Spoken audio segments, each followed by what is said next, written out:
Hello guys and welcome to the channel. Today I will show you how you can perform a simulate scan body temperature on your Motorola G23. So we have to start from opening the Play Store and look for the body temperature app.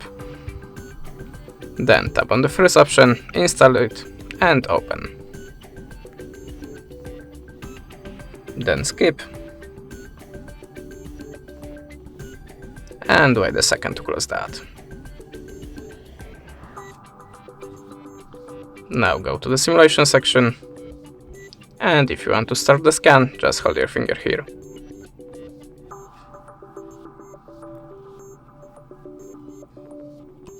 Now we have to wait a second again, and close that. You can see this is my result. If you want to save it, just click on this button and confirm it by the save. And that's it.